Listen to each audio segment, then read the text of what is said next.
La petite fille dit seulement quelques mots au grand coq, et aussitôt il pondit un œuf. La méchante tante pensa qu'elle était un monstre, et la chassa de la maison. Mais une femme au grand cœur du village eut pitié d'elle et l'emmena chez elle. La tante, de son côté, se réjouit d'avoir enfin réussi à se débarrasser de l'orpheline.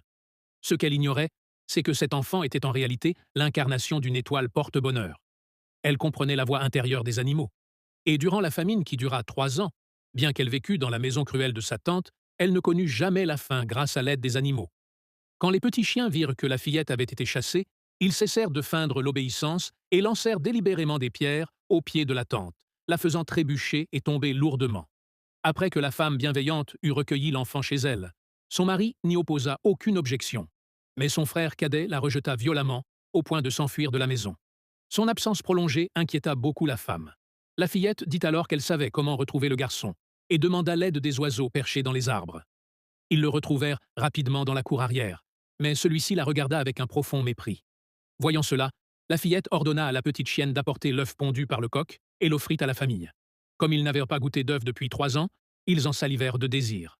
En retour, la fillette décida de soigner la maladie des poumons de l'homme. Dès que la chienne lui révéla qu'il y avait des herbes médicinales dans la montagne derrière, elle se hâta d'aller les chercher. Mais elle tarda à revenir, si bien que le mari sortit à sa recherche. Finalement, la fillette trouva le champignon légendaire Ganoderma, vieux de 1000 ans. Mais à ce moment-là, le mari de la femme tomba accidentellement à l'eau. Quand on le repêcha, il ne montrait plus aucun signe de vie. Le médecin annonça à la femme de se préparer à ses funérailles. Elle éclata en sanglots, effondrée. Mais alors que tout espoir semblait perdu, la fillette sortit le Ganoderma et insista sur le fait qu'il était encore possible de le sauver. Les villageois se moquèrent d'elle, croyant à des sottises. Cependant, la femme, les larmes coulant sur son visage, s'accrocha à l'espoir. Et dès que le Ganoderma toucha sa bouche, l'homme recracha une gorgée d'eau, et l'instant d'après,